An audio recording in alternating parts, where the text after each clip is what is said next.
there are some foreigners that are coming over and taking our jobs, yeah, and not even working. And they're working. They take our jobs if they're not working. Because they do it. They do it. Simple as that. Ginger wasn't thinking straight, was he? It would be really nice, wouldn't it, if we just had people to do all the thinking for us. And you're in luck, man. This is the golden age of not thinking. We've got influencers, memes, freaking AI now as well to do all the thinking for us. We don't have to think about anything. We can just focus on thinking about intimacy, friction. Unfortunately though, the world we live in is super complicated and we actually do have to make decisions for ourselves. We have to deal with people, deal with our problems, deal with other people's problems. It's super messy, man. It's complicated. And there's just scams, like scams left, right and center, especially online. Like NFTs, man. NFTs were a total scam. And I think we just forgot about that way too quickly. Like we just Game of Thrones it. The monkeys, remember the monkeys all the celebrities were buying for like millions? Are they worth anything now? Who knew that would be worth nothing? I think what happened with NFTs is we just were too much into this crypto craze, and then NFTs came in. All of a sudden 12-year-olds were making money by selling like a virtual house. I wish I'd got into that business, to be honest with you. It seemed easy enough. Design it on Blender and then just sell it to some tech bro somewhere. And then it all just came crumbling down. We just had this huge crypto post-nut clarity where we just kind of fucked it. And then we got dressed while NFTs were sleeping and just walked out the door, got a taxi and pretended nothing ever happened. See, none of that would have happened, right? We could have avoided that whole craze if we just knew how to think critically, which is what this video is all about. It's about critical thinking. So what is critical thinking? To get into that, we're gonna have to go way back into the Greek time. Think Sparta. Think Brad Pitt, all oiled up with his blonde hair, looking lovely, storming a beach. Oh la la, look at those muscles. At that time, people loved to debate. So they hired people called sophists, and a sophist's job was essentially to teach people how to debate, even if they were lying, right? And that's an important part. Pretty much professional bullshitters. And one of these sophists called Socrates, you might have heard of him. He kind of looked at what was going on and realized that this was actually dangerous because it meant that stupid people could sound smart. He argued that true knowledge came when you accepted that you didn't know everything. And whenever you accept that, you have to find answers yourself. You have to be curious, and that's where wisdom and knowledge really comes in. He's famous for saying, "I know that I know nothing," which isn't like a great sales pitch. I skip forward to today, and it's more like, "I don't know that I know nothing." We don't need to ask anything. We don't need to discover or get curious at all. We've got everything online, all the answers. Here's an article on how to find yourself. Here are 10 rules to live life without rules. You want to be a monk? Here you go, here's a whole list. There's a blog for it, there's the TikTok. And now with ChatGPT, it can be even more bespoke. So you can just write up absolutely anything, get the answers, bullet point, whole strategy. Instead of self-discovery being a necessity, it's really just an option. You can have it automated for you. The first topic we're going to head into is the battle of the genders, the manosphere, identity politics, whatever you want to call it.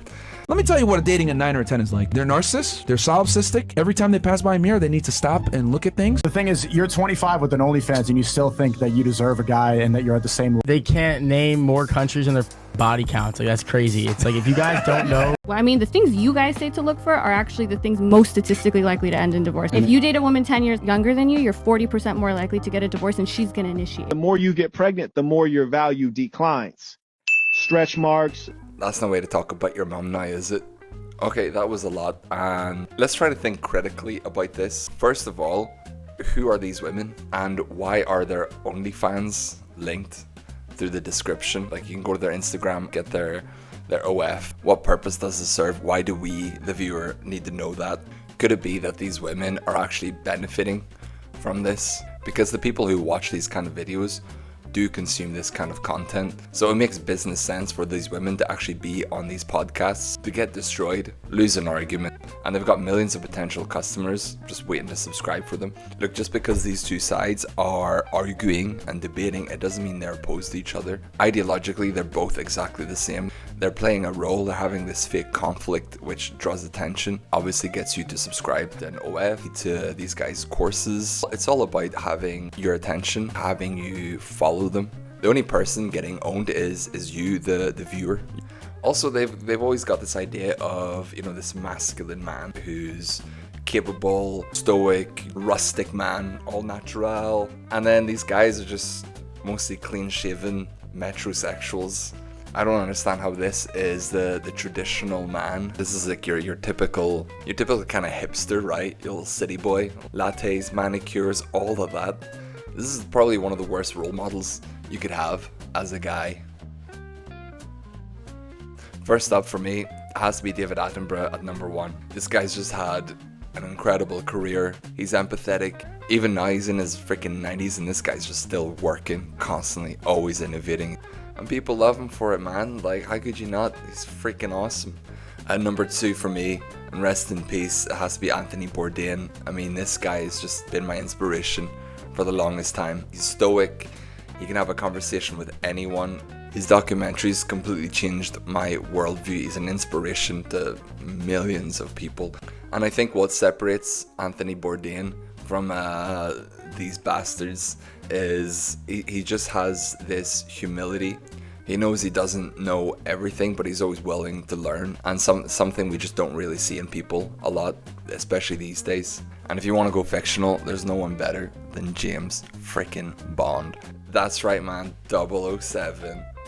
Capable, he can do parkour, shoot guns, fly helicopters. The ladies love him, he's sophisticated. Link, say goodbye to Felix. Man talk. It was a different time. We're gonna do a bit of a deep dive on some crypto shenanigans. And the most recent one is the Huoc Tua girl. What's one move in bed that makes a man go crazy every time? Oh, you gotta give him that Huoc Tua and spit on that thing, you get me? So her shitcoin actually crashed within the first day of her launching it, right? There was this huge build up for it. She was promoting it. Her and her team said it was going to be worth more than $500 million. That is worth more than the entirety of Micronesia. So yeah, Huoc Tua and spit on that thing was worth more than this entire region of the world. So she launched it, it crashed. Loads of people lost their money, their savings. Her and her team, they made millions and basically just walked away from the problem, leaving people basically broke and not knowing what else to do. So instead of investing in a stable coin, or at least doing some research in finances and maybe investing in stocks or property or something legit, you know, with people who actually understand what the green and red lines and the circles and ROI stands for, you went for a meme, basically. You invested in a meme. Have we learned nothing from the NFTs, guys? I mean, look, Donald Trump, okay, fair enough. He's a billionaire. He's the president as well. I could understand losing your money to Donald Trump. But, I mean, Huoc Tua, this could have been avoided if people had asked themselves first and foremost, who is this person? Why is she selling a crypto? What's her background in finance? Does she have any? Am I just getting FOMO right now? Just because it's trending, does that mean it's true and this is going to be a huge investment? But here's the thing with FOMO, it works because there's urgency, and anyone who's in sales will learn how to manufacture urgency to get that sell quick and get people to buy in. And it works so well. This is why they keep doing it. The reason these people manufacture this urgency is because when you're in a rush, you don't take time to think. You don't evaluate the risks involved. You just go straight in, you invest everything you can, and basically just fingers crossed, hope for the best. And at this point, it didn't work out for the Huoc Tua coin, unfortunately. Can I be honest though? Like, really honest? And you might not like it. The people that lost all their money didn't really lose it to Huoc Tua girl. They just didn't lose it to somebody else. If you're dumb enough to put your entire life savings into this girl's cryptocurrency, you were gonna lose that money anyways. Let's say you doubled it, tripled it, times 100. What were you gonna do with that money? You're probably just gonna put it on another shitcoin and then lose it anyways. So I don't know, man. For me, it's just natural selection, right? Yeah, I'm gonna go with spin on that thing for this one. You know, you more power to you, honestly. Fuck yeah, I respect the hustle. Third, last one, but not least, is the religious zealots of the internet. Can I just test something? Do you think God, the Holy Spirit, is with the Catholics or with the Protestants? It's with those who declare that Jesus Christ. Can I slap you? No. So why do you want to follow Jesus? I want to follow Jesus. Can I slap you in the face? Do you allow me? Do you consent? You said it was a logical contradiction. You also lied about the abortion. Any history which we cannot prove it archaeologically Is a myth. Anything that cannot be proved. So with these ones, I actually have a personal experience with. I used to live in London, and I used to love going for walks. Like, London is a fantastic city for walks. So I ended up at a place called Speaker's Corner. I had no idea what it was about. I just walked in, there was a load of people arguing, debating, and people just constantly filming. For every 3 people, there was at least one cameraman filming each debate. And I didn't really think anything of it. I didn't really care. I walked on. I came back probably like 4 hours later, and they were still there arguing, the same people, the same cameramen. Yeah, these people will just debate for hours on whose religion is right. Usually it's not even by proving their religion is right, it's mostly by proving the others is wrong. That's just how good debating works. So obviously I've got real life experience, and you're probably wondering, so which religion is the right religion? It's Islam.